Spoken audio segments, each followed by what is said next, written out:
রাসূল সাল্লাল্লাহু আলাইহি ওয়াসাল্লাম যখন নবুয়ত পাইলেন, আল্লাহ তাআলা সর্বপ্রথম আয়াত নাযিল করলেন, ইকরা, নবী আপনি পড়েন। তো রাসূল সাল্লাল্লাহু আলাইহি ওয়াসাল্লাম বললেন, আনা উম্মি, আমি জানি না লেখাপড়া, আমি কিচ্ছু জানি না, আমি কেমনে পড়ব? তো আল্লাহ তাআলা ফেরেশতা জিবরাইলকে বললেন, তোমার বুকের সাথে লাগায় চাপ দাও। জিবরিল আলাইহিস সালামকে আল্লাহ তাআলা বলে দিলেন, আমার দুস্থকে তোমার বুকের সাথে লাগায় চাপ দাও, আমি আল্লাহ আসমানি ইলম আমার বন্ধুর সিনার মধ্যে দিয়ে দেব। জিবরিল আলাইহিস সালাম আমার আপনার নবী মুহাম্মদুর রাসূলুল্লাহ সাল্লাল্লাহু আলাইহি ওয়াসাল্লামকে জড়ায়া ধরলেন আর সিনার সাথে চাপ দিয়া পড়লেন, ইকরা বিসমি রাব্বিকাল্লাযী খালাক, যে মাওলা আপনাকে সৃষ্টি করেছেন ওই মাওলার নামে পড়া শুরু করেন। আমার রাসূল সাথে সাথে পড়া শুরু করে দিলেন। আগে বললেন পড়েন না, আমি জানি না, কোনো লেখাপড়া আমার জানা নাই, কিন্তু যখনই বললেন যে মাওলা আপনাকে সৃষ্টি করেছেন এই মাওলার নামে পড়েন, সাথে সাথে পড়া শুরু হয়ে গেল। সুবহানাল্লাহ। সবকিছু শুরু কার নামে? আওয়াজ করে বলেন, সবকিছু শুরু কার নামে? আওয়াজ কি ক্লিয়ার বোঝা যায় নাকি সাউন্ড আর একটু বাড়ায় দেব? ঠিক আছে, আচ্ছা। রাসূলুল্লাহ সাল্লাল্লাহু আলাইহি ওয়াসাল্লাম নবুয়ত প্রাপ্তির পরে ঘরে আসলেন। আম্মাদান খাদিজা রাদিয়াল্লাহু আনহা, আহারে কত মায়া, আমার নবীর জন্য দিলের মধ্যে কত মুহাব্বত আর কত ভালোবাসা তাদের অন্তরের মধ্যে। আম্মাজান খাদিজা রাদিয়াল্লাহু আনহা দেখলেন আমার নবীর গায়ের মধ্যে জ্বর চলে আসছে। নবুয়তের চাপ তো যেই সেই চাপ না, তাও জিবরিল তার সিনার মধ্যে নিয়ে চাপ লাগায় দিছে। আমার রাসূল ঘরের মধ্যে আসছেন আর বলতেছেন, আরে খাদিজা, আমার গায়ের মধ্যে কম্বল জড়ায়া দে, খাতা জড়ায়া দে, আমার শরীরটা যেন কিরকম লাগতেছে। আম্মাজান খাদিজা রাদিয়াল্লাহু আনহা রাসূলুল্লাহ সাল্লাল্লাহু আলাইহি ওয়াসাল্লামকে জড়ায় ধরলেন আর দেখেন আমার রাসূল থরথর করে কাঁপতেছে আর বলতেছেন, খাদিজা, আমার মনে হইতেছে আমি নাকি ধ্বংস হয়ে যাব, আমার মনে হইতেছে আমি মরে যাব। আম্মাজান খাদিজা রাদিয়াল্লাহু আনহা বলতেছেন, হে মুহাম্মদ, হে মুহাম্মদ, হে আহমদ, আপনাকে আমরা সবাই চিনি, কোনদিন আপনি কারোর সাথে খারাপ আচরণ করেন নাই, কারোর সাথে কোনদিন এমন কোনো আচরণ করেন নাই যে আচরণের কারণে আপনি হালাক হয়ে যাইতে পারেন, ধ্বংস হয়ে যাইতে পারেন। হযরত মুহাম্মদুর রাসূলুল্লাহ সাল্লাল্লাহু আলাইহি ওয়াসাল্লাম বললেন, আমি যা দেখি তোমাকে যদি তা দেখাইতে পারতাম তাইলে তুমিও ফিল করতা আমার এই কথাটা। আম্মাজান খাদিজা রাদিয়াল্লাহু আনহা বললেন, হে মুহাম্মদ, হে আবুল বাশার, কি দেখেন আপনি বলেন, কি দেখেন আপনি বলেন। হযরত মুহাম্মদুর রাসূলুল্লাহ সাল্লাল্লাহু আলাইহি ওয়াসাল্লাম খাদিজাকে বলেন, এই তাকায়া দেখো না, আমার সামনের দিকে তাকায়া দেখো, কে যেন আমার দিকে তাকায়া তাকায়া মিটি মিটি হাসে। সুবহানাল্লাহ বলেন না? জিবরাইল একদম পূর্ণ আকৃতিতে সামনে আসতেছে না। বাড়ির মধ্যে আসার পরে জিবরিল একদম আলবুসে আড়ালে থাইকা থাইকা রাসূলুল্লাহ সাল্লাল্লাহু আলাইহি ওয়াসাল্লামের দিকে তাকায়া তাকায়া মুচকি হাসে। আম্মাদান খাদিজা রাদিয়াল্লাহু আনহা বলেন, উনি বড় চালাক মহিলা ছিলেন, উনি বড় রূপবতী গুণবতী মহিলা ছিলেন। আম্মাজান খাদিজা রাদিয়াল্লাহু আনহা মনে মনে ভাবলেন, যদি কোনো জিনগত সমস্যা হয়, খারাপ কোনো জিন হয়, এমন এক কাজ করব যে খারাপ কোনো জিন হইলে আমি বুঝতে পারবো। আম্মাজান খাদিজা রাদিয়াল্লাহু আনহা বড় শ্রদ্ধার সাথে শুনেন, আল্লাহ রাসূলকে একদম জড়ায়া বুকের সাথে লাগায়া দিলেন আর বললেন, এখনো কি দেখা যায়? বলে, হ্যাঁ এখনো দেখা যায়। আরে ভাই বসেন না। খাদিজা রাদিয়াল্লাহু আনহা আল্লাহ রাসূলকে বুকের সাথে লাগায়া ঝাপটা দিয়ে ধরলেন আর বললেন, হে মুহাম্মদ, এখনো কি ওই অদৃশ্য ব্যক্তিদের দেখা যায় বলে? হ্যাঁ, এখনো দেখা যায়। আম্মাজান খাদিজা রাদিয়াল্লাহু আনহা আল্লাহ রাসূলের গালের মধ্যে গাল লাগায়া মায়া দিলেন, মোহাব্বত ভালোবাসার নিদর্শন দেখাইলেন। আল্লাহ রাসূলকে উদ্দেশ্য করে বললেন, খাদিজা এখনো কি আপনার অদৃশ্য ওই ব্যক্তিকে দেখা যায় বলে? হ্যাঁ, এখনো আবসা আবসা দেখা যায়। খাদিজা রাদিয়াল্লাহু আনহা পরীক্ষা করার জন্য দেখেন কেমন রূপবতী গুণবতী মা ছিলেন। এই মুমিনদের মা কেমন রূপবতী গুণবতী ছিলেন দেখেন, খেয়াল করেন। আম্মা জান খাদিজা রাদিয়াল্লাহু আনহা মুহাম্মাদুর রাসূলুল্লাহকে একদম ঘনিষ্ঠভাবে জড়ায়া ধইরা ঘাড়ের উপর থেকে কাপড়টা আলগুছে ফালাই দিলেন। রাসূলুল্লাহ সাল্লাল্লাহু আলাইহি ওয়াসাল্লামকে উদ্দেশ্য করে বললেন, হে আবুল কাসিম মুহাম্মদ, আপনি যে অদৃশ্য শক্তির কথা বলেন, আপনি যে অদৃশ্য মানবের কথা বলতেছেন, যে আপনার দিকে তাকায়া তাকায়া হাসে, আমার কাপড়টা ফালায়া দেওয়ার পর এখনো কি আপনার দিকে তাকায়া হাসেনি? আল্লাহ রাসূল বললেন, হে খাদিজা, তুমি যখন তোমার কাঁধের উপর থেকে কাপড়টা ফালাইলা, সাথে সাথে এই অদৃশ্য মানবটা মনে হইল লজ্জা পায়া আমার থেকে দূরে চলে গেল।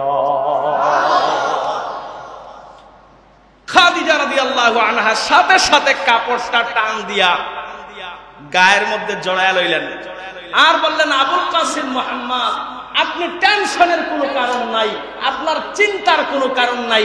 যে অদৃশ্য মানব গা থেকে কাপড় খুলে গেলে লজ্জায় দূরে সরে যায়, এটা অন্য কেউ হবে না।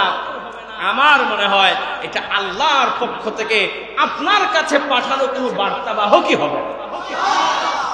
দেখেন, স্ত্রী যদি নেককার হয় তাহলে রাসূল যে আল্লাহ রাসূল হয়ে গেছেন, নবুয়তি দায়িত্ব যে পেয়ে গেছেন, স্ত্রী সবার আগে বুঝে ফেলছেন। আল্লাহ রাসূলের সাল্লাল্লাহু আলাইহি ওয়াসাল্লাম খাদিজাকে বললেন, খাদিজা তুমি ঠিক বলেছো, আমি যখন হেরা গুহার মধ্যে ছিলাম আল্লাহ তাআলা আমাকে নবুয়ত অর্পণ করেছেন। তো খাদিজা রাদিয়াল্লাহু আনহা বললেন, আবুল কাসেম মুহাম্মদ, আমি খাদিজা আপনাকে আমি অনেক আগে থেকে চিনি। আপনার বয়স যখন 25 বছর, তখন আল্লাহর হুকুমে আমি আপনার বিবাহ বন্ধনে আবদ্ধ হয়েছিলাম। আজকে আপনার বয়স 40 পূর্ণ হয়েছে। হে আবুল কাসেম মুহাম্মদ, আমি খাদিজা সাক্ষ্য দিচ্ছি আপনি রাসূল, আপনি রাসূল, আপনার উপর আমি ঈমান আনলাম। খাদিজা ঈমান আনলেন। আল্লাহ তাআলার পক্ষ থেকে পরবর্তী দিন আদেশ চলে আসলো, মুহাম্মদ ওয়া আনজির আশীরাতাকাল আকরাবিন, হে মুহাম্মদ, তোমার আত্মীয় স্বজন যারা, এদেরকে যাও তুমি তোমার দ্বীনের পথে ডাকা শুরু করো। সুবহানাল্লাহ পড়েন। সূরা আশ-শুআরার 214 নম্বর আয়াতে আল্লাহ রাব্বুল ইজ্জত জানায় দেয়, ওয়া আনজির আশীরাতাকাল আকরাবিন, হে মুহাম্মদুর রাসূলুল্লাহ, যান আপনার সমস্ত আত্মীয় স্বজনদের এক জায়গার মধ্যে জমা করেন। আপনার নিকট আত্মীয় যারা আছে তাদেরকে আমি আল্লাহর দাওয়াতটা পৌঁছায় দেন।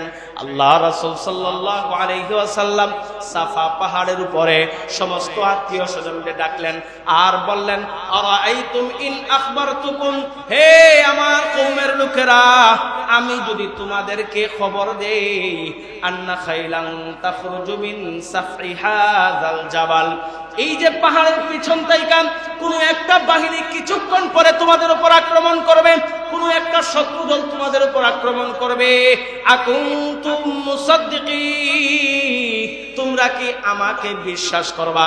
আরবের লোকেরা বলল, মা জাররাবনা আলাইকা কাযিবা, হে মুহাম্মদ, আজ পর্যন্ত আমরা কোনোদিন তোমার কাছে মিথ্যা কথা পাই নাই, আজ পর্যন্ত আমরা কোনোদিন তোমারে মিথ্যাবাদী হিসেবে পাই নাই। আমরা ঘোষণা দিলাম তুমি আমাদেরকে যে খবর বলবা আমরা নির্দ্বিধায় তা মেনে নেব। আল্লাহ রাসূল সাল্লাল্লাহু আলাইহি ওয়াসাল্লাম তাদের সবার সামনে হেরা গুহা থেকে বর্তমান পর্যন্ত ওনার সাথে যা যা ঘটনা হয়েছে সমস্ত ঘটনা বললেন আর শেষে বললেন, ইয়া আইয়ুহান নাস কুলু লা ইলাহা ইল্লাল্লাহ, আওয়াজ করে বলেন না সুবহানাল্লাহ। আল্লাহ রাসূল বললেন লা ইলাহা ইল্লাল্লাহ তুফলিহুন, পড়ো সাথে সাথে কামিয়াব। কেউ পড়লো আর কেউ আল্লাহ রাসূলের দিকে আর চোখে তাকাইলো। আবু জাহেল, উতবা, সাহেবা এরা আল্লাহ রাসূলকে নিয়ে ঠিটকারি মারলো আর বলল, মুহাম্মদ এতদিন পর্যন্ত তোমার পিছে আমরা যা ইনভেস্ট করলাম, ছোটবেলা থেকে বাবার আদর তোমাকে দিলাম, তোমাকে এত স্নেহ করলাম, এত মহব্বত করলাম, আজকে সমস্ত স্নেহ সমস্ত ভালোবাসা তুমি পানি ঢাইলা দিলা। মুহাম্মদ আমরা আজকে থেকে তোমার উপর সন্তুষ্ট। আল্লাহ কি এমন কাউকে আর পায় নাই যে মুহাম্মদের নবী বানাইতে হইল, যে আরবের মধ্যে সব থেকে কম টাকার মালিক অথচ হাজার হাজার কোটি টাকার মালিক আরবের মধ্যে আছে, তাদেরকে কি আল্লাহর নবী বানাইতে পারে নাই? আচ্ছা বলেন, টাকা দেখে কি আল্লাহর প্রিয় হওয়া যায়? আওয়াজ করে বলেন না, ধনী হইলে কি আল্লাহর প্রিয় হওয়া যায়? আল্লাহর প্রিয় হওয়ার জন্য ধনী গরিব শর্ত না, আল্লাহ যাকে মনোনীত করেন সেই আল্লাহর প্রিয় হয়। কথা কোন ঠিক না? রাসূলুল্লাহ সাল্লাল্লাহু আলাইহি ওয়াসাল্লামের গালের উপরে মুখের উপরে উতবা সাহেবা থুতু মেরে দিলেন। আহারে, আমার রাসূলের চোখ দিয়ে টপ টপ টপ টপ করে পানি পড়ে। আমার রাসূলকে আল্লাহ জানায় দিলেন, মুহাম্মদ আপনার অন্তর ঘাবড়ানোর কিছু নাই। তারা আপনাকে কুলক্ষণে বলতেছে, তারা আপনাকে অপয়া বলতেছে, তারা আপনাকে গালি দিচ্ছে, আপনার গায়ে মারতেছে, আপনার উপর হাত তুলতেছে। ওগো আমার নবী, আমি আল্লাহ ঘোষণা দিলাম, ওমা আরসালনাকা ইল্লা রাহমাতাল লিল আলামিন। সুবহানাল্লাহ, আওয়াজ করে বলেন না। আল্লাহ বলেন, তারা আপনারা যাই বলে না কেন, আমি আল্লাহ আপনাকে রহমত হিসেবে দুনিয়ার মধ্যে পাঠিয়েছি। এটাই আমার নবী, এটাই আমার নবী। রাসূলুল্লাহ সাল্লাল্লাহু আলাইহি ওয়াসাল্লাম ঘোষণা লাগায়া দিলেন, পুরো আরবের মধ্যে ঘোষণা লাগায়া দিলেন, হে আরববাসীরা, যারা আমার উপর ঈমান এনেছো সবাই আমার সামনে হাজির হয়ে যাও। ওমর সহ হাজির হয়ে গেলেন। তখন ওমর ঈমান গ্রহণ করছে। আল্লাহ রাসূলের সামনে যখন ওমর হাজির হয়ে গেছে, আল্লাহ রাসূল বলছেন, ওমর তোমার অন্তরের মধ্যে আমার মহব্বত কতটুকু? আল্লাহ রাসূলকে উদ্দেশ্য করে বলেন, ওমর উদ্দেশ্য করে বলেন, ইয়া রাসূলুল্লাহ, ইয়া হাবিবাল্লাহ, দুনিয়ার সব কিছু থেকে বেশি আপনার প্রতি আমার মহব্বত, শুধুমাত্র নিজের জানটা ব্যতীত। তো আল্লাহ রাসূল সাল্লাল্লাহু আলাইহি ওয়াসাল্লাম বলেন, কুল ইন কুনতুম তুহিব্বুনাল্লাহ ফাত্তাবিউনি ইউহিব্বুকুমুল্লাহ ওয়া ইয়াগফির লাকুম যুনুবাকুম ওয়াল্লাহু গফুরুর রহিম। আল্লাহ রাসূল ঘোষণা দিলেন, লা ইউমিনু আহাদুকুম হাত্তা আকুনা আহাব্বা ইলাইহি মিন ওয়ালিদিহি ওয়া ওয়ালাদিহি ওয়ান নাসি আজমাইন। ওমর, আমার প্রতি মহব্বত যদি তোমার থাইকা, নিজের থাইকা, তোমার সন্তানাদি থাইকা, তোমার মা বাবা থাইকা, তোমার আলে আওলাদ থাইকা, তোমার সন্তান সন্ততি, তোমার সমস্ত মালিকানাধীন জমি জমা, তোমার সমস্ত ধন সম্পদ থাইকা, আমি রাসূলের মহব্বত যদি তোমার অন্তরের মধ্যে বেশি না থাকে, তাহলে লা ইউমিনু, তুমি মুমিন হইতে পারবা না। ওমর রাদিয়াল্লাহু আনহু বলে, ওগো আল্লাহর নবী, আমি এখনই ঘোষণা দিলাম, আমার জান থাইকা, আমার বাপ মা থাইকা, আমার সন্তান থাইকা, আমার সম্পদ থাইকা, তাম দুনিয়ার যত নাজ নেয়ামত আল্লাহ আমার দিছে, সমস্ত নাজ নেয়ামত থাইকা আপনার প্রতি মহব্বত আমার অন্তরের মধ্যে বেশি। আল্লাহ রাসূল বললেন, ওমর যাই না রাখো, তুমি যে ঘোষণা দিলা আল্লাহর আরশে আজিম পর্যন্ত তোমার উপর খুশি হয়ে গেছে। এটাই রাসূলের মহব্বত আর এটাই ঈমান। তো রাসূল সাল্লাল্লাহু আলাইহি ওয়াসাল্লাম নবুয়ত পাইছেন, মানুষদেরকে দাওয়াত দিচ্ছেন। দেখতে দেখতে সময় যাচ্ছে, খুব সংক্ষিপ্ত আকারে বলতেছি। রাসূলের বয়স যখন 51 বছর। রাসূলের বয়স কত? আওয়াজ করে বলেন, রাসূলের বয়স কত? 51 বছর যখন রাসূলের বয়স, তখন রাসূলুল্লাহ সাল্লাল্লাহু আলাইহি ওয়াসাল্লাম আল্লাহ তাআলা মুহাম্মদুর রাসূলুল্লাহকে পৃথিবীর ইতিহাসের যত নবী দুনিয়াতে আসছেন সব থেকে বড় পুরস্কারটা আল্লাহ তাআলা এই নবুয়তের 11তম বছরে দিয়েছেন। আবার এই নবুয়তের 11তম বছরটা আল্লাহ রাসূলের জন্য অত্যন্ত কষ্টের ছিল। কিভাবে? আমুল হাজান বলা হয় এই বছরটাকে, আমুল হুজুন বলা হয় এই বছরটাকে। কারণ এক বছরের মধ্যে হযরতে খাদিজা রাদিয়াল্লাহু আনহা দুনিয়া থেকে চলে গেছেন। আল্লাহ রাসূলের সবথেকে ভরসার জায়গা হযরত রাসূলুল্লাহ সাল্লাল্লাহু আলাইহি ওয়াসাল্লামের আপন চাচা আবু তালিব, যিনি ঢাল হয়ে আল্লাহ রাসূলের সামনে ছিলেন, তিনিও দুনিয়া থেকে চলে গেছেন। তায়েফ গেছিলেন নানার বাড়িতে মানুষদেরকে দাওয়াত দেওয়ার জন্য। ওই জায়গার মানুষরা ওনাকে ফিরায় দিয়ে দিছে, গার মধ্যে পাথর মারছে, মাথা থেকে শুরু করে পা পর্যন্ত এমন কোন জায়গা বাকি ছিল না আল্লাহ রাসূলের যে জায়গা থেকে রক্ত বের হয় নাই। তো আল্লাহ রাসূল এত দুঃখী ছিলেন এই বছর আল্লাহ তাআলা চিন্তা করলেন, আমার রাসূল যখন আল্লাহ রাসূলকে তায়েফে মানুষেরা পাথর মারতেছিল, আমার রাসূল বেহুশ হইতেছিলেন আর বারবার জ্ঞান ফিরতেছিল আর বেহুশ হইতেছিলেন, আল্লাহ তাআলাকে ডাক দিয়ে আমার রাসূল বলতেছিলেন, ওগো আমার মাওলা, আমাকে তো তায়েফ হুকুম করে পাঠাই দিলেন, তাকায় দেখেন না আমার উম্মতেরা আমার গায়ের মধ্যে পাথর মারে, এমন কোন জায়গা নাই যে জায়গার মধ্যে পাথর পৌঁছায় নাই, এমন কোন জায়গা নাই যে জায়গা থেকে আমার রক্ত বের হয় না। হযরতে আয়েশা সিদ্দিকা রাদিয়াল্লাহু আনহার পক্ষ থেকে একটা হাদিস আছে এই সম্পর্কে। আয়েশা একবার আল্লাহ রাসূলকে গোসল করায় দিচ্ছিলেন, আল্লাহ রাসূলকে গোসল করায় দিচ্ছেন আর শরীরের মধ্যে দাগ দেখা বলতেছেন, ওগো আল্লাহর নবী, আপনার কি কোনোদিন গায়ের মধ্যে বসন্ত হয়েছিল নাকি? কারণ তখন তো আয়েশার বয়স ছোট ছিল। আয়েশা রাদিয়াল্লাহু আনহা যখন এই প্রশ্ন করলেন, আমার রাসূল সাথে সাথে হাওমাও করে কান্না করে দিলেন আর বললেন, আয়েশা, আমি মুহাম্মদ আরবী, আমি সরওয়ারে দু কায়নাত, আমাকে আল্লাহ দুজাহানের সরদার বানিয়েছেন, আমাকে আল্লাহ ইমামুল আম্বিয়া বানিয়েছেন, আমাকে আল্লাহ তাআলা বন্ধু বানিয়েছেন, খলিল বানিয়েছেন। আমার গায়ের মধ্যে মশা মাছিও বসে না, তাইলে আমার গায়ের মধ্যে বসন্ত ফুটবো কেমনে? ওরে আয়েশা, এটা বসন্তের দাগ না, এটা আমার উম্মতেরা আমারে পাথর মাইরা দাগ ফালাইছে। আয়েশা রাদিয়াল্লাহু আনহা শুনে কান্না করে ফেলছেন। আয়েশা রাদিয়াল্লাহু আনহা বলতেছেন, ওগো আল্লাহর নবী, আপনি কি তাদেরকে বদদুয়া দেন নাই? আল্লাহ রাসূল বলেন, ওরে আয়েশা, আমাকে আল্লাহ তাআলা দুনিয়ার মধ্যে রহমত বানায়া পাঠাইছেন, আমাকে আল্লাহ তাআলা বদদুয়া দেওয়ার জন্য পাঠান নাই। সুবহানাল্লাহ। দুনিয়ার মধ্যে আল্লাহ তাআলা আমাকে রহমত বানায়া পাঠাইছেন, বদদুয়া দেওয়ার জন্য পাঠান নাই। সুতরাং আমি তায়েফবাসীদের জন্য বদদুয়া করি নাই।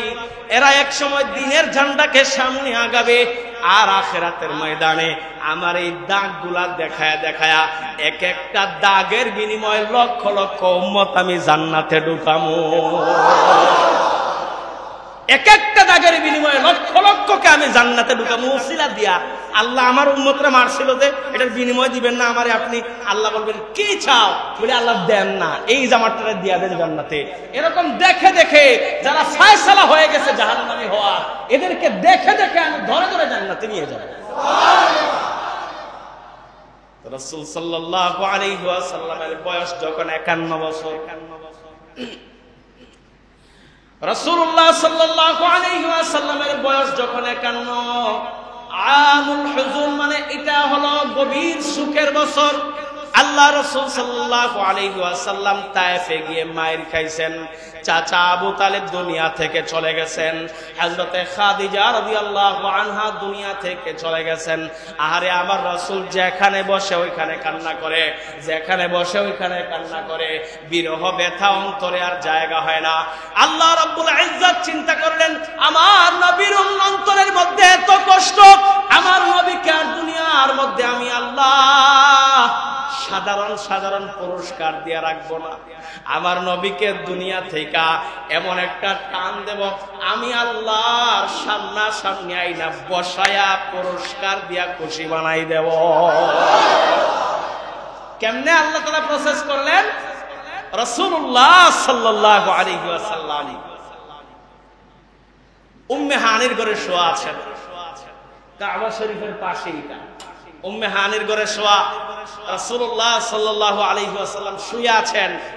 আর এমন সময় আয়েশা জিবরিল আমিন, হযরতে মিকাইল আর হযরতে ইসরাফিল তিনজন আয়েশা হাজির রাসূলুল্লাহ সাল্লাল্লাহু আলাইহি ওয়াসাল্লামকে আল্লাহর সাথে সাক্ষাৎ করানোর জন্য। সুবহানাল্লাহ কন্যা।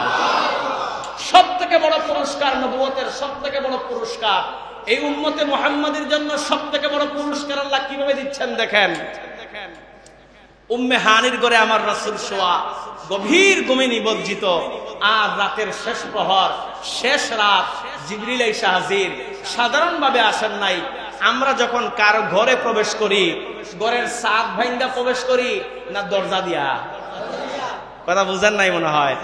আপনি মনে করেন, আমি মনে করেন আজকে মানিক কাকার বাসায় গেলাম, এখন আমি কি ঘরের ছাদ ভাঙা ঘরে ঢুকবো না দরজা দিয়ে ঢুকবো? এখন যদি আমি কারো ঘরে যাই আর ছাদ ভাঙা যাই, মানুষ আমার ভালো মানুষ বলবো না পাগল কইব? কথা কয় না। মানুষ আমার ভালো মানুষ কইব না পাগল কইব? পাগল। সর্বক্ষেত্রে পাগল বলা যায় না। দেখেন উম্মে হানির ঘরে যখন রাসূলুল্লাহ সাল্লাল্লাহু আলাইহি ওয়াসাল্লাম শোয়া, জিবরিল তো ইচ্ছে করলে দরজা দিয়ে ভিতরে প্রবেশ করতে পারতেন, কিন্তু না, জিবরিল দরজা দিয়ে প্রবেশ করেন নাই। উম্মে হানির ঘরে যে পাথরের দেয়াল ছিল, পাথরের ছাদ ছিল, ও তখন তো পাহাড় কাইটা ঘরগুলা বানানো হইতো, গুহাগুলা বানানো হইতো।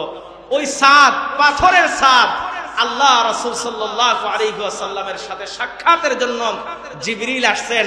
পাথরের ছাদের ছাদটা হাত দিয়া খুইলা ভিতরে প্রবেশ করছেন।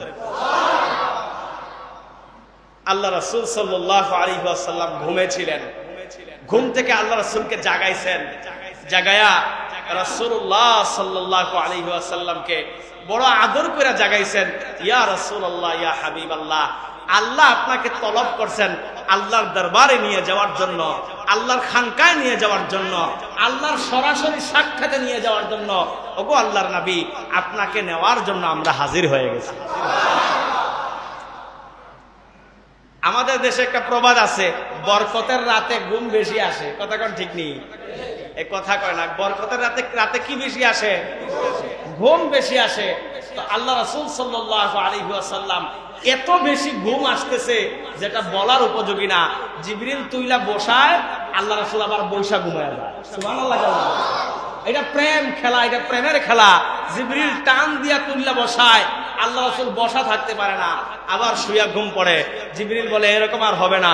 আল্লাহ রাসূলকে পাজা কুলা করে তুইলা একদম আইনা জমজম কূপের কাছে রাসূলুল্লাহ সাল্লাল্লাহু আলাইহি ওয়াসাল্লামকে একদম আইনা হাতিমে কাবার পাশে বসায়া দিয়ে থইয়া দিছে।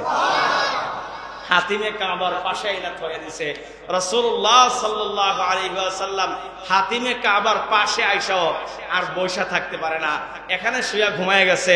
আল্লাহ রাব্বুল ইজ্জত হুকুম দিলেন, জিবরিল আমার রাসূলের সিনা চাক, রাসূলুল্লাহ সাল্লাল্লাহু আলাইহি ওয়াসাল্লামের বক্ষ বিদীর্ণ শাক্কা সদর, যেটাকে বাংলা পরিভাষায় বলা হয় সিনা চাক, বর্তমান জামানায় যেটাকে বলা হয় ওপেন হার্ট সার্জারি।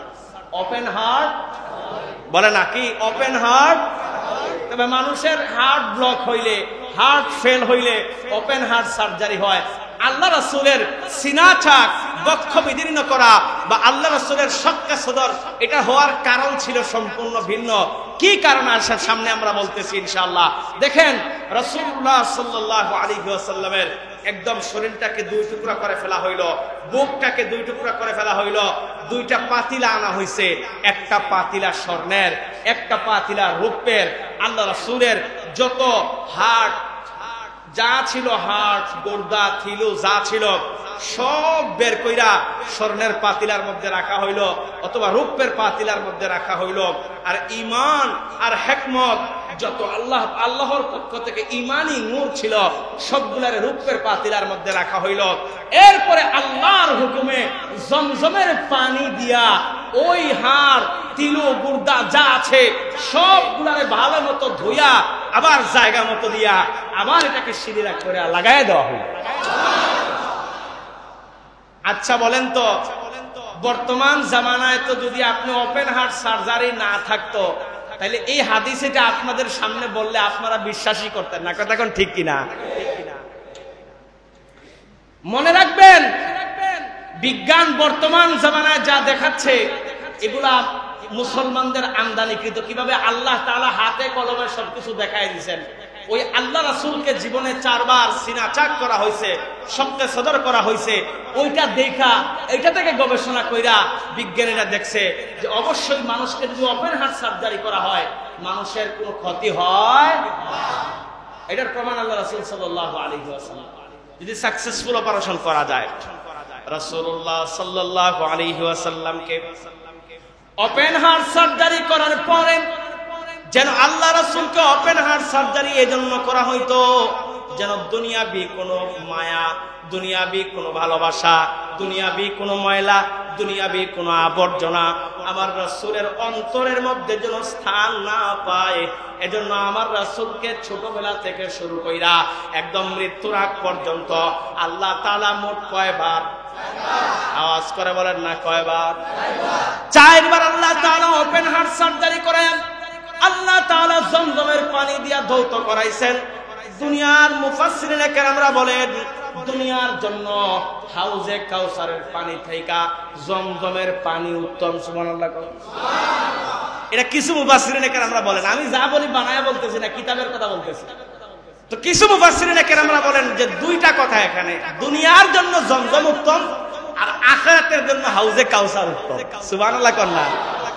তো মুফাসসিরিনে কেরামরা বলেন যদি হাউজে কাউসার উত্তম হইতো দুনিয়ার জন্য, তাইলে আল্লাহ তাআলা আল্লাহ রাসূলকে যখন সিনা চাক করাইছেন তখন ওই হাউজে কাউসারের পানি এনে সিনা চাক করাইতেন, জমজমের পানি দিয়া করাইতেন না। সুতরাং দুনিয়ার জন্য জমজম পাওয়ার রহমত কি রহমত না? আল্লাহ তাআলা আমাদেরকে জমজমের পানি সবাইকে সব সময় খাওয়ার তৌফিক দেয়। খানায়ে কাবায় গিয়ে ওই জায়গার মধ্যে তৃপ্তি করে খাওয়ার তৌফিক দেয়। আওয়াজ করে বলেন না আমিন। রাসূলুল্লাহ সাল্লাল্লাহু আলাইহি ওয়াসাল্লামকে আল্লাহর সাক্ষাৎ নেওয়ার জন্য হযরতে জিবরিল আমিন এমন একটা বাহন নিয়ে আসছে যে বাহনটা গাধার মতো না, আবার ঘোড়ার মতো না, মধ্যবর্তী একটা বাহন। তবে বাহনটা এমন ধরনের বাহন মাথার দিকটা একটু ছোট টাইপের, এরকম মনে হয় যেন মাথার দিকটা এরকম গিয়ে মিলছে। রাসূলুল্লাহ সাল্লাল্লাহু আলাইহি ওয়াসাল্লামকে মধ্যখানে রাইখা জিবরিল আমিন সামনে ড্রাইভিং সিটে বসছে, জিবরিল আমিন সামনে, আর মিকাইল অথবা ইসরাফিল উনি বসছে পিছে। আমার রাসূলকে মধ্যখানে রাইখা শুরু করছে যাত্রা। রাসূলুল্লাহ সাল্লাল্লাহু আলাইহি ওয়াসাল্লামকে নিয়া, রাসূলুল্লাহ সাল্লাল্লাহু আলাইহি ওয়াসাল্লামকে নিয়া ওই বাহনটা যাত্রা করছে। মনে রাখবেন এই বাহনের নাম বুরাক। বাহনের নাম কি? দেখেন আল্লাহ রাসূল সাল্লাল্লাহু আলাইহি ওয়াসাল্লামকে দুনিয়া থেকে শুরু করে আল্লাহর আরশে আজিম পর্যন্ত পৌঁছা পর্যন্ত আমরা জানি একটা বাহনের নাম। কয়টা বাহনের নাম জানি? কথা কয় না, কয়টা বাহনের নাম জানি? একটাই মাত্র আমরা অনেকে জানি, এটার নাম জানি আমরা খালি বুরাক। অথচ এই জায়গাটুকু অতিক্রম করতে আল্লাহ তাআলা 5টা বাহন ব্যবহার করিয়েছেন। কয়টা? আওয়াজ করে বলেন কয়টা? সবাই জোর করে বলেন কয়টা? এর মধ্যে একটার নাম কি? সবাই বলে একটার নাম কি? বুরাক। বুরাক কেন? এটা বারকুন শব্দ থেকে আসছে। বারকুন শব্দের অর্থ হলো বিজলি। বিজলি যেরকম সেকেন্ডের মধ্যে লক্ষ মাইল অতিক্রম করে যায়, এরকম বুরাকটাও মুহূর্তের মধ্যে শত শত মাইল অতিক্রম করে যায়। এই জন্য এটার নাম বুরাক। রাসূলুল্লাহ সাল্লাল্লাহু আলাইহি ওয়াসাল্লামকে বুরাকের উপর তুইলা জিবরিল সামনে, মিকাইল অথবা ইসরাফিল পিছে, আল্লাহ রাসূলকে সফর শুরু হয়েছে। রাসূলুল্লাহ সাল্লাল্লাহু আলাইহি ওয়াসাল্লাম ছায়া দেখলেন যখন এই বাহনটা উপর দিকে যাইতেছে তার পা দুইটা আলগুছে এরকম যেন তার গায়ের সাথে লাগায় ফেলছে। রাসূলুল্লাহ সাল্লাল্লাহু আলাইহি ওয়াসাল্লাম মনে মনে আশ্চর্য হইতেছেন, আরে আল্লাহর কেমন একটা বাহন যেটার পা যখন মাটিতে নামে আলগুছে তার শরীর থেকে পাটা যেন আলাদা করে মাটির মধ্যে রাইখা দেয়, আবার যখন মাটি থেকে উপরে উঠে তখন আলগুছে যেন পাটা মাটি থেকে তার গায়ের সাথে মিলায় নেয়। বৈজ্ঞানিকরা এইটাকে কল্পনা কইরা, এইটাকে রিসার্চ কইরা বৈজ্ঞানিকরা বর্তমানে বিমান বানাইতেছে। সুবহানাল্লাহ কোন না? এগুলা কি এমনি হয়ে গেছে নাকি? নাকি ওই কোরআন হাদিস রিসার্চ করে হইতেছে কি হইতেছে না? রাসূলুল্লাহ সাল্লাল্লাহু আলাইহি ওয়াসাল্লামকে মনে করেন বিমানে উঠাইছে, বুরাকে উঠাইছে, সফর শুরু হয়ে গেছে। আল্লাহ রাসূলকে যখন সফরে নিয়ে যাচ্ছে, আল্লাহ রাসূল হাওয়ার মধ্যে উঠতেছেন। আল্লাহ রাসূল সাল্লাল্লাহু আলাইহি ওয়াসাল্লামকে জিবরিল বললেন, ইয়া রাসূলুল্লাহ, ইয়া হাবিবাল্লাহ, নিচের ওই পাহাড়ের দিকে তাকান। আল্লাহ রাসূল পাহাড়ের দিকে তাকাইলেন। ওই পাহাড়ের মধ্যে তাকায়া ওই জায়গার মধ্যে গিয়ে প্রথম স্টেশন মারলো বুরাক। কত নাম্বার? মনে রাখবেন, কিন্তু মেরাজে যাওয়ার আগে স্টেশন 5-6টা হয়েছে, 5-6 জায়গায়। এগুলা বলতে হবে, ভালো করে মন লাগায় শুনতে হবে। এগুলা আমাদের উম্মত হিসেবে জানার দরকার, শিখার দরকার। প্রথম স্টেশন মারছে একটা পাহাড়ের উপরে। আল্লাহ রাসূলকে জিবরিল দেখাইতেছে, ইয়া রাসূলুল্লাহ, ইয়া হাবিবাল্লাহ, আর মাত্র কিছুদিন বাকি। কিছুদিন পরে ওই যে জমিন দেখেন, খেজুরওয়ালা বাগানের মতো জমিন, সাদা মতো হয়ে আছে। ওগো আল্লাহর নবী, কিছুদিন পরে আল্লাহ তাআলা হিজরত করায়া আপনাকে আল্লাহ এই জায়গার মধ্যে পাঠিয়ে দেবেন। মানে মদিনাটা দেখাই নিতেছেন আল্লাহ রাসূলকে জিবরিল আমিন। জিবরিল আমিন বলতেছে, ইয়া রাসূলুল্লাহ, সাল্লি হুনাকা রাকাতাইন। ওগো আল্লাহর নবী, এই জায়গার মধ্যে যে আল্লাহ আপনাকে পাঠাবেন, এজন্য আল্লাহর কাছে শুকরিয়া হিসেবে আপনি 2 রাকাত নামাজ আদায় করেন। আল্লাহ রাসূল পাহাড়ের উপর 2 রাকাত নামাজ আদায় করলেন। প্রথম স্টেশন শেষ। দ্বিতীয় স্টেশনে যাওয়ার জন্য রাসূলুল্লাহ সাল্লাল্লাহু আলাইহি ওয়াসাল্লাম আবারও বুরাকের মধ্যে উঠলেন। রাস্তা চলতেছেন, উপর দিকে চলতেছেন, হাওয়ায় ভেসে ভেসে চলতেছেন। এমন সময় একটা রাস্তা পাইলেন। রাসূল বলেন, এমন সময় একটা রাস্তা পাইলাম, রাস্তার মুখ কিন্তু 3টা। রাস্তার মুখ কয়টা? আওয়াজ করে বলেন, তিরমিজির বর্ণনা, রাস্তার মুখ কয়টা? 3টা। প্রথম মুখের মধ্যে সাদা দাড়িওয়ালা, পাকনা দাড়িওয়ালা একজন বৃদ্ধ দাঁড়ায় আছে। সাদা পাকনা দাড়িওয়ালা, সাদা চুলওয়ালা একজন বৃদ্ধ দাঁড়ায় আছে, আর ডাক দিয়ে বলতেছে, মুহাম্মদ, আমার সাথে একটু দেখা করে দাও না। জিবরিল আমিন বলে, ইয়া রাসূলুল্লাহ, আপনি এদিকে তাকায়েন না। রাসূল বলেন, তাকানোর প্রশ্নই আসে না। আল্লাহ রাসূল সাল্লাল্লাহু আলাইহি ওয়াসাল্লাম আর একটু সামনে আগাইছেন। আর একটু সামনে আগানোর পরে আল্লাহ রাসূল দেখলেন একদম ময়লায় জরাজীর্ণ একজন বৃদ্ধা মহিলা রাস্তার মধ্যে দাঁড়ায় আছে, আর বলতেছে, মুহাম্মদ, আমাকে একটু দেখে যাও না। আল্লাহ রাসূলের দিকে ফিরেও তাকাইলেন না। এবার রাস্তার 3 নাম্বার সাইডে যখন আমার রাসূল গেলেন, দেখলেন ওই জায়গার মধ্যে সুন্দরী, রূপসী, সুরসী, একদম আলখাল্লা পরিহিত, আভিজাত্য পোশাকওয়ালা এমন চেহারার একজন সুন্দরী রমণী দাঁড়ায় আছে, আর বলতেছে, মুহাম্মদ, একবার আমার দিকে তাকাও না। মুহাম্মদুর রাসূলুল্লাহ তাকাইলেন না।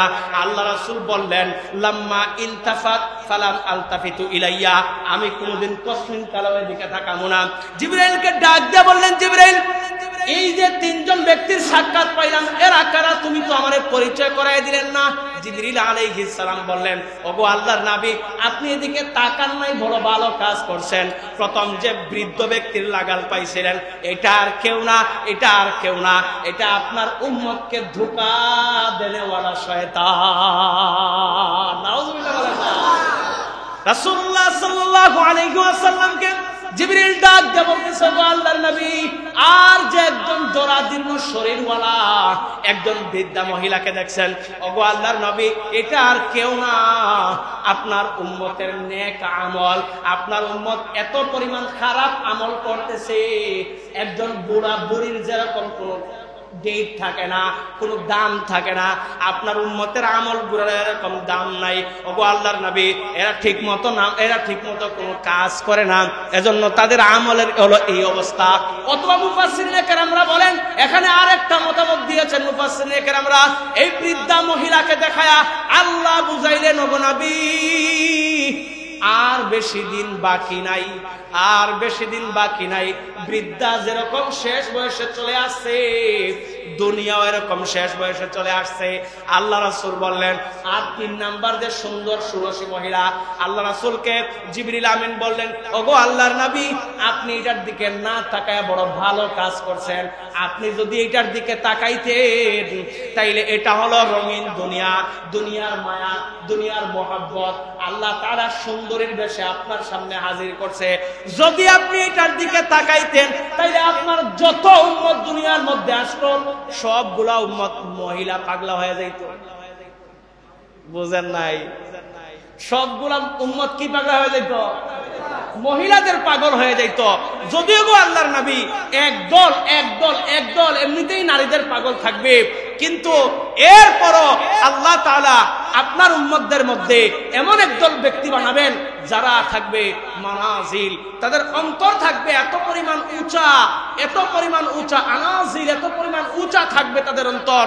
ওগো আল্লাহর নবী, তাদের অন্তর আল্লাহর সাথে কানেক্টেড থাকবে। রাসূলুল্লাহ সাল্লাল্লাহু আলাইহি ওয়াসাল্লাম এটা দেখলেন। এখন আল্লাহ রাসূল সাল্লাল্লাহু আলাইহি ওয়াসাল্লামকে নিয়ে জিবরিল 2 নাম্বার স্টেশনে যায়। একটা পাহাড়ের মধ্যে নামছে। একটা পাহাড়ের মধ্যে নাইমা রাসূলুল্লাহ সাল্লাল্লাহু আলাইহি ওয়াসাল্লামকে বলছে, ইয়া রাসূলুল্লাহ সাল্লি হুনাকা রাকাতাইন। ওগো আল্লাহর নবী, এই জায়গার মধ্যে আপনি 2 রাকাত নামাজ পড়েন। আল্লাহ রাসূল 2 রাকাত নামাজ পড়লেন। রাসূলুল্লাহ সাল্লাল্লাহু আলাইহি ওয়াসাল্লাম জিগাইলেন, ওগো জিবরিল, এটা কোন জায়গা? আমারে পরিচয় করায় দাও না। জিবরিল আলাইহিস সালাম আল্লাহর নবী সাল্লাল্লাহু আলাইহি ওয়াসাল্লামকে বললেন, ওগো আল্লাহর নবী, এটা এমন জায়গা, এটা তোর পাহাড়, যেই জায়গার মধ্যে দাঁড়ায়া মূসা আলাইহিস সালাম আল্লাহর সাথে কথোপকথন করতে। স্টেশন গেল কয়টা? আওয়াজ করে বলেন, স্টেশন গেছে কয়টা? 1 নম্বর স্টেশন হয়েছিল কোথায়? মদিনায়। মদিনার এক পাহাড়ের উপরে। কোন জায়গায়? মদিনার এক পাহাড়ের উপরে। 2 নম্বর স্টেশন হয়েছে কোথায়? তোর পাহাড়ে। মাশাআল্লাহ, মনে রাখতে হবে এগুলো স্টেশন। 3 নম্বর স্টেশন উদ্দেশ্যে রওনা হইলেন রাসূলুল্লাহ সাল্লাল্লাহু আলাইহি ওয়াসাল্লাম। আবার উড্ডয়ন শুরু করলেন। বুরাকের উপর চৈরা, জিবরিল আগে বসা, মিকাইল অথবা ইসরাফিল পিছে বসা, আল্লাহ রাসূল মধ্যখানে। 3 নম্বর স্টেশনে গেলেন। এমন জায়গায় নিয়ে গেলেন, ওই জায়গার মধ্যে যাওয়ার পরে রাসূলুল্লাহ সাল্লাল্লাহু আলাইহি ওয়াসাল্লামকে জিবরিল ডাক দিয়া বলতেছে, ইয়া রাসূলুল্লাহ সাল্লি হুনাকা রাকাতাইন। এটা এমন একটা জায়গা, একটা খেজুর গাছের বাগানের মতো। ওই জায়গার মধ্যে নিয়ে স্টেশন করলেন। ওই জায়গার মধ্যে গিয়ে থামলেন আর বললেন, এখানে 2 রাকাত নামাজ পড়েন। আল্লাহ রাসূল নামাজ পড়লেন। জিজ্ঞেস করলেন জিবরিলকে, জিবরিল, এটা কোন জায়গা? জিবরিল আলাইহিস সালাম বললেন, ওগো নবী, যে ব্যক্তিকে আল্লাহ তাআলা পিতা ছাড়া হালাল ভাবে দুনিয়াতে পাঠিয়েছিলেন, এটা এই জায়গা। হযরত ঈসা আলাইহিস সালাম মারইয়াম আলাইহিস সালামের পেট থেকে যখন দুনিয়াতে আসছেন, যে জায়গার মধ্যে জন্মগ্রহণ করেছিলেন, এই জায়গার মধ্যে আল্লাহ তাআলা আপনাকে আরো 2 রাকাত নামাজ পড়াইলেন। এটা কয় নাম্বার স্টেশন? আওয়াজ করে বলেন না, কয় নাম্বার? আল্লাহ রাসূল 4 নাম্বার স্টেশনের জন্য উড়াল দিলেন। বুরাকের উপরে আল্লাহ তাআলা আল্লাহ রাসূল উঠে গেলেন। এমন সময় শুনতে পান কে যেন ডাক দিয়া বলতেছে, আসসালামু আলাইকা ইয়া রাসূলুল্লাহ। কে যেন ডাক দিয়া বলতেছে, আসসালামু আলাইকা ইয়া আউয়াল। কে যেন ডাক দিয়া বলতেছে, আসসালামু আলাইকা ইয়া আখির। কে যেন ডাক দিয়া বলতেছে, আসসালামু আলাইকা ইয়া হাশির। ওগো আল্লাহর নবী, আপনি আমাদের পক্ষ থেকে সালাম নেন। আল্লাহ রাসূল জিবরিলকে জিগায়, জিবরিল, কারা আমাকে সালাম দেয়? জিবরিল বলে, ওগো সরকার, উনি হচ্ছেন আবুল আম্বিয়া। আবুল, আপনার উম্মতদের, আপনার সমস্ত উম্মতদের যিনি বাবা, হযরত ইব্রাহিম আলাইহিস সালাম আপনাকে সালাম দিয়েছে। হযরত মূসা আলাইহিস সালাম আপনাকে সালাম দিয়েছেন। আর হযরত ঈসা আলাইহিস সালাম আপনাকে সালাম দিয়েছেন। মুহাম্মদুর রাসূলুল্লাহ সালামের উত্তর নিলেন। উত্তর নেওয়ার পরে 4 নাম্বার স্টেশনের উদ্দেশ্যে রওনা হয়ে গেলেন। আল্লাহ রাসূল যাওয়ার সময় দেখতে পান একটা নদী, রক্তের নদী। কিসের নদী? আওয়াজ করে কোন কিসের নদী? আল্লাহ রাসূল যাওয়ার সময় দেখতে পান একটা রক্তের নদী, বিশাল রক্তের নদী। ওই রক্তের নদীতে এক ব্যক্তি সাঁতার কাটতেছে। আহারে, সাঁতার কাইটা যখনই নদীর কিনারে আসে, এই বিশাল আকৃতির একটা পাথর নিয়ে কিনারের মধ্যে একজন দাঁড়ায় আছে। যখনই কিনারে যায়, তার মাথার মধ্যে মারে। আবার ওই ব্যক্তি ভাসতে নদীর মধ্যখানে চলে যায়। আল্লাহ রাসূল বললেন, জিবরিল, এরা কারা? জিবরিল বলতেছেন উত্তর না দিয়া, ওগো রাসূল, সামনে চলেন। এবার রাসূল সামনে আগাইলেন। এই কথাটা অন্তরের মধ্যে শ্রদ্ধা নিয়ে শোনেন, শ্রদ্ধা নিয়ে শোনেন, শ্রদ্ধা নিয়ে শোনেন। এখন আল্লাহ রাসূল সামনে আগাইছেন, দেখলেন ক্র্যাং ক্র্যাং ক্র্যাং চিনেন তো, মাল গ্রহণ করে যে ক্র্যাং গুলা, এই ক্র্যাং মহিলাদের লজ্জাস্থানের মধ্যে লাগায়া মহিলাদেরকে ঝুলায় রাখা হয়েছে। এত পরিমাণ খারাপ ভাবে ওনাদেরকে শাস্তি দেওয়া হচ্ছে।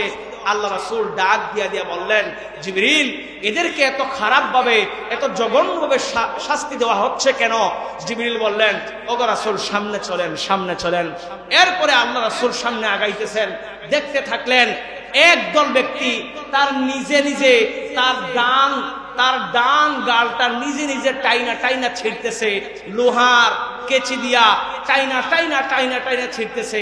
এটা ছিঁড়া শেষ, এটা ছিঁড়া শুরু করে, যখন এটা ছিঁড়া ধরে তখন আবার এটা ভালো হয়ে যায়, এরকম চলতে আছে। জিবরিলকে বললেন, জিবরিল, এটা কারা, কেন এদেরকে শাস্তি দেওয়া হচ্ছে? জিবরিল বললেন, শোনেন আল্লাহ রাসূল, ওই যে আপনি দেখছিলেন রক্তের নদীতে একজন সাঁতার কাটতেছে, আর কিনারে আসার পরে আবার তাকে পাথর মারা হচ্ছে, মধ্যখানে চলে যাচ্ছে। ওগো আল্লাহর নবী, আপনার উম্মতের মধ্যে যারা নামাজ পড়বে না, যারা সুদ খাবে, যারা ঘুষ খাবে, আখিরাতের ময়দানে আল্লাহ তাদেরকে শাস্তি দান করবেন। আওয়াজ করে বলেন না নাউজুবিল্লাহ। সুদখোররা আখিরাতের ময়দানে কেমনে দাঁড়াবে জানেন?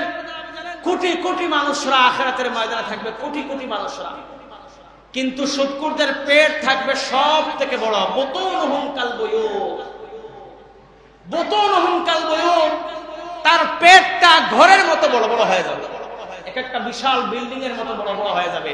আচ্ছা বলেন তো, এক একজন মানুষের পেট যদি বিল্ডিং এর মতো বিশাল বিশাল হয়ে যায়, এরা আলাদা মার্কা মারা হবে কি হবে না? আওয়াজ করে বলেন, আলাদা মার্কা মারা হবে কি হবে না? তো রাসূল সাল্লাল্লাহু আলাইহি ওয়াসাল্লাম বলেন, আমার উম্মতেরা, তোমরা সুদ ঘুষের ধারে কাছে যাইবা। আল্লাহ কবুল করুন, আমিন বলেন। আমিন। রাসূলুল্লাহ সাল্লাল্লাহু আলাইহি ওয়াসাল্লাম বললেন, জিবরাইল বলতেছেন, ওগো আল্লাহর নবী, যারা দেখলেন নিজের গালটা নিজের টান দিয়া দিয়া কাটতেছে, ওগো আল্লাহর নবী, এরা দুনিয়াতে মানুষের গীবত করত, শিকায়েত করত, আপনার এক ভাই সামনে নাই, তার সম্পর্কে আরেকজনের কাছে যা মন চায় তা বলতো। এখন আমাদের চাষ কলগুলা এক একটা সংসদ অধিবেশন আর এক একটা গীবতের আড্ডাখানা, এক একটা চাষ চলে এক একটা গীবতের আড্ডাখানা আমরা বানাই ফেলছি। আল্লাহ রাসূলকে জিবরিল ডাক দেবেন, ওগো আল্লাহর নবী, আর যে মহিলাদেরকে লজ্জাস্থানের মধ্যে ক্র্যাং লাগায়া ঝুলায় দেওয়া হয়েছে আপনি দেখছেন, ওগো আল্লাহর নবী, এরা যেই সেই মহিলা না, দুনিয়ার মধ্যে যে মহিলারা ব্যভিচারে লিপ্ত হয়েছে, পর পুরুষের সাথে হারাম সম্পর্কে লিপ্ত হয়েছে, এই নারীদেরকে আল্লাহ তাআলা এরকম আখিরাতের ময়দানে শাস্তি দিবেন। আল্লাহ রাসূল সাল্লাল্লাহু আলাইহি ওয়াসাল্লাম বললেন, মান হাউলাই ইয়া জিবরিল, হে জিবরিল, এরা কি তারাই যাদেরকে আল্লাহ আখিরাতের ময়দানে শাস্তি দিবেন? জিবরিল বললেন, হ্যাঁ, এরা তারাই। আল্লাহ রাসূল বললেন, রাসূল ডাক দিয়ে বললেন, জিবরিল, কতদিন পর্যন্ত এই শাস্তি হবে? কতদিন পর্যন্ত? জিবরিল ডাক দিয়ে বলতেছেন, ইলা ইয়াউমিল কিয়ামা, কিয়ামতের দিন পর্যন্ত। দেখেন, বিচার শুরু হওয়ার আগে দুনিয়া থেকে মরবেন, এই কাজগুলা করলেই শাস্তি শুরু না শেষ? আওয়াজ করে কয় না, শুরু না শেষ? এরপরে আল্লাহ রাসূল সাল্লাল্লাহু আলাইহি ওয়াসাল্লাম বাইতুল মুকাদ্দাসে পৌঁছাইলেন 4 নাম্বার স্টেশনে। কয় নাম্বার? আওয়াজ করে হাত দেখায় বলেন, কয় নাম্বার? বলেন, 1 নাম্বার স্টেশন হয়েছিল কোথায়? হ্যাঁ, 2 নাম্বার স্টেশন হয়েছে কোথায়? মাশাআল্লাহ। 3 নাম্বার স্টেশন মাশাআল্লাহ ঈসা নবীর জন্মস্থানে, ঈসা নবীর। 4 নাম্বার স্টেশন কোথায়? মাশাআল্লাহ। বলেন, আওয়াজ করে বলেন, 4 নাম্বার স্টেশন কোথায়? বাইতুল মুকাদ্দাসে। এখন বাইতুল মুকাদ্দাসে আল্লাহ রাসূল সাল্লাল্লাহু আলাইহি ওয়াসাল্লামের বুরাক যখন থামছে, এখান থেকে জিবরিল আমিন রাসূলুল্লাহ সাল্লাল্লাহু আলাইহি ওয়াসাল্লামকে নিয়ে হাতে ধইরা বাইতুল মুকদ্দাস মসজিদের ভিতরে ঢুকছেন। দুই কাকা দেখেন হাজার হাজার মানুষ কাতারবন্দি হয়ে দাঁড়ায় আছে। সুবহানাল্লাহ। বাড়ি থেকে কইলেন হাজার হাজার মানুষ কাতারবন্দি হয়ে দাঁড়ায় আছে। আল্লাহ রাসূল আশ্চর্য হয়ে গেছেন, এখন তো ফজরের আজানের সময় হয় নাই যে ফজরের নামাজ পড়বে, এখন তো সর্বোচ্চ তাহাজ্জুদের নামাজের সময়, তাহলে এই হাজার হাজার মানুষের আইলো কোত্থেকে? আল্লাহ রাসূল সাল্লাল্লাহু আলাইহি ওয়াসাল্লাম জিগায়, জিবরিলকে জিগায়, জিবরিল এরা কারা? জিবরিল বলেন আল্লাহ রাসূল সামনে আগান, সামনে আগান। রাসূল সাল্লাল্লাহু আলাইহি ওয়াসাল্লাম সামনে আগাইতেছেন আর সমস্ত ব্যক্তিরা রাস্তা করে দিতেছেন। আপনারা যেরকম ইমাম সাহেব যদি পিছে পড়ে যায় রাস্তা করে দেন, সামনে আগানোর দুই পাশে ফাঁকা করে দেন, এরকম আল্লাহ রাসূল সামনে আগাইতেছেন। আয়া দেখুন মা, সামনের কাতারে কোনো জায়গা নাই, শুধুমাত্র ইমামের জায়গাটা ফাঁকা। জিবরিল আমিন আল্লাহ রাসূলের কানে কানে মুখ লাগাইয়া বললেন, ওগো আল্লাহর নবী, এরা সাধারণ কোনো ব্যক্তি না।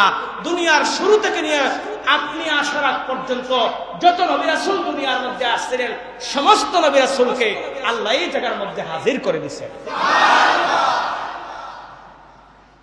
রাসূলুল্লাহ সাল্লাল্লাহু আলাইহি ওয়াসাল্লামের ইমামতিতে সমস্ত নবী রাসূলরা, সমস্ত আম্বিয়ারা, সমস্ত ফেরেশতারা আল্লাহ রাসূলের ইমামতিতে 2 রাকাত নামাজ পড়ছেন। কয় রাকাত? আওয়াজ করে কয় না, কয় রাকাত? মুফাসসিরিনে কেরামরা বলেন, সমস্ত আম্বিয়া, সমস্ত নবী রাসূল রাসূলুল্লাহ সাল্লাল্লাহু আলাইহি ওয়াসাল্লামের পিছে নামাজ পড়ে 2টা কাজ করেছেন। কয়টা? আওয়াজ করে বলেন, কয়টা? 1 নাম্বার কাজ, রাসূল যে দ্বীনে শরীয়ত নিয়ে আসছেন দুনিয়ার মধ্যে, এই দ্বীনের শরীয়তকে সবাই এক যুগে কবুল করেছেন। আর আওয়াজ করে বলেন না সুবহানাল্লাহ। 2 নাম্বার কাজ, আমার রাসূল যে ইমাম, আমার রাসূল যে নেতা, সমস্ত আম্বিয়া, সমস্ত ফেরেশতারা এক বাক্যে নামাজের কাতারে শরীক হয়ে আমার রাসূলকে ইমামুল আম্বিয়া বানিয়ে দিয়েছেন। ইমামুল আম্বিয়া, সমস্ত নবীদের ইমাম রাসূলুল্লাহ সাল্লাল্লাহু আলাইহি ওয়াসাল্লামকে বানিয়ে দিয়েছেন। এখন একটা কথা দেখেন, আমাদের দেশে মিম্বরে যারা দাঁড়ায় এরাও রাসূলের ওয়ারিস, সুবহানাল্লাহ বলেন। যারা ইমামতিতে দাঁড়ায় এরাও রাসূলের ওয়ারিস, সুবহানাল্লাহ বলেন। এখন দেখা যায় নবী রাসূলরা রাসূলকে ইমামুল আম্বিয়া মানছেন, নেতা মানছেন। আমরা ইমাম সাহেবদেরকে নামাজের নেতা মানি, কিন্তু সমাজের নেতা হিসেবে মানতে রাজি না। কথা কয় না? এটা হাসানা মিছা? কথা কয় না? এটা হাসানা মিছা? হুজুর আপনি নামাজের ওয়াজ করেন কোনো সমস্যা নাই, রোজার ওয়াজ করেন কোনো সমস্যা নাই, যাকাতের ওয়াজ করেন কোনো সমস্যা নাই, হজ আরো যত ফজিলতের ওয়াজ আছে, আসমানের উপরের জমিনের নিচের ওয়াজ আছে, সব করেন কোনো সমস্যা নাই, কিন্তু খবরদার আমার নেতার বিরুদ্ধে কোনো কথা কইবেন না। এই কথা কয় না? হাসানা মিছা? আমাদের এমন মানসিকতা আছে না নাই? মনে রাখবেন, যে ইমামকে আপনি নামাজের নেতা বানাইলেন,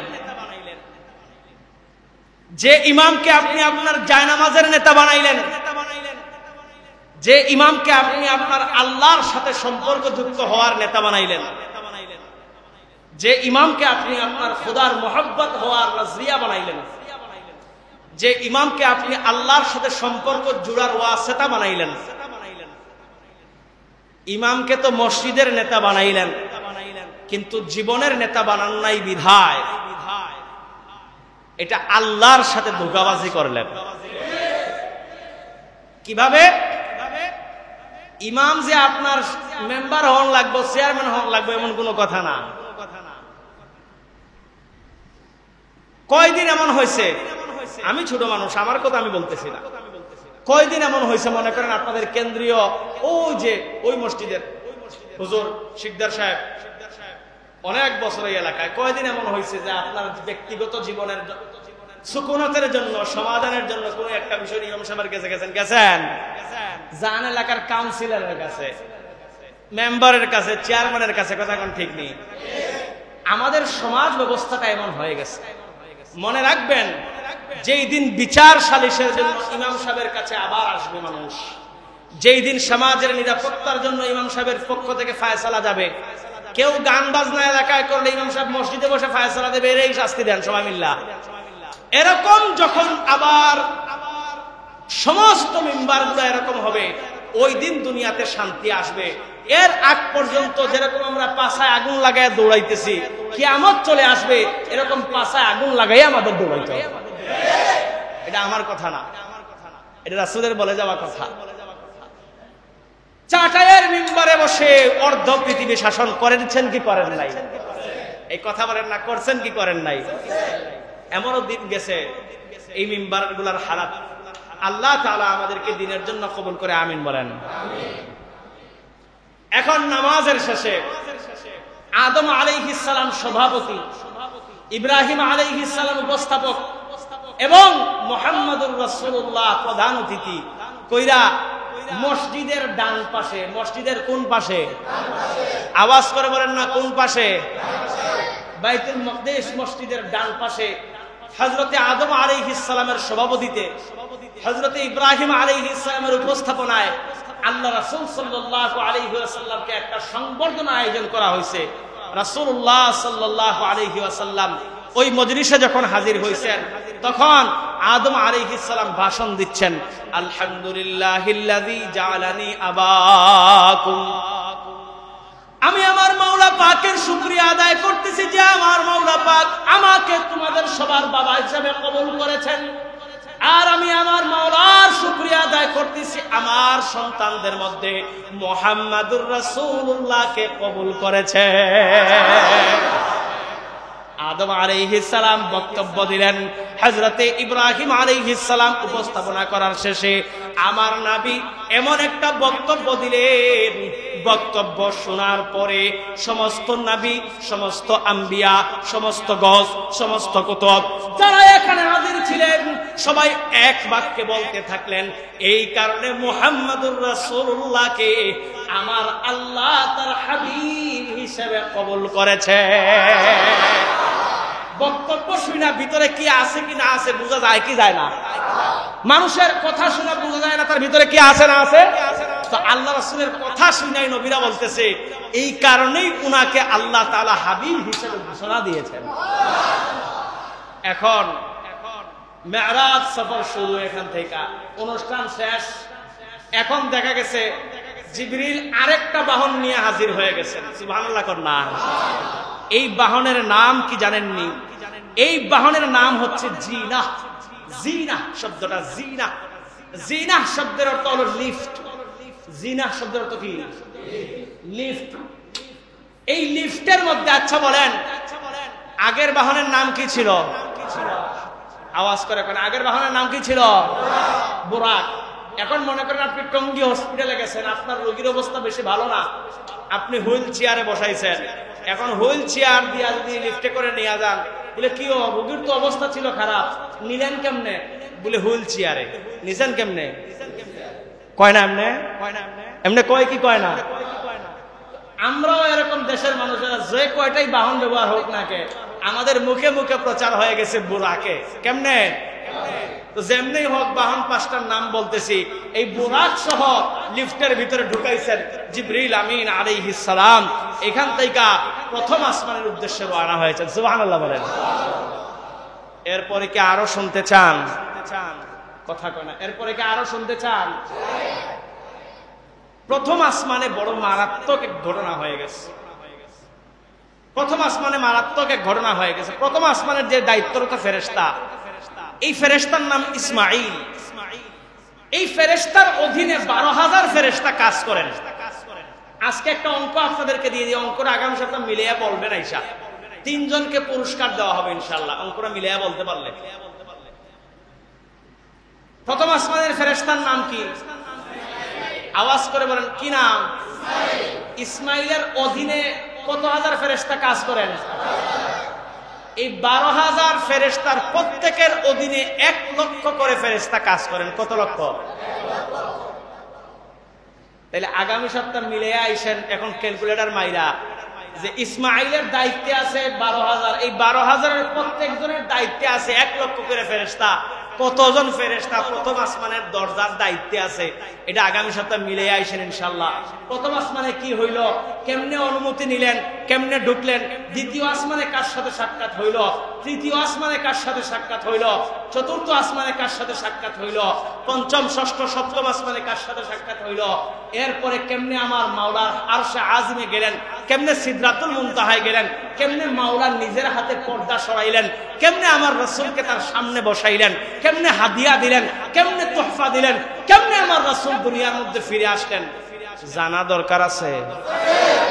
কথা কয় না, জানার দরকার আছে। জানতে হইলে একটার পরে আসতে হইব। কয়টায়? হ্যাঁ, আজকে দেখছি মাত্র 15-20 জন আইসা বসা, 12টা 10-এ। তো এটাকে কয়েক গুণ বাড়াই ফেলেন। আপনারা অবশ্যই আলহামদুলিল্লাহ আগে থেকে উদ্যমী হয়েছেন, মাশাআল্লাহ, ভালো লাগে। আরো একটু আগে চলে আসার চেষ্টা করেন। 12টা 10-এর আগে 100-200 মানুষ যদি হাজির থাকেন তাহলে দেখতে ভালো লাগে। কি কন? আল্লাহ তাআলা আমাদের সবাইকে কবুল করুক, আমিন বলেন।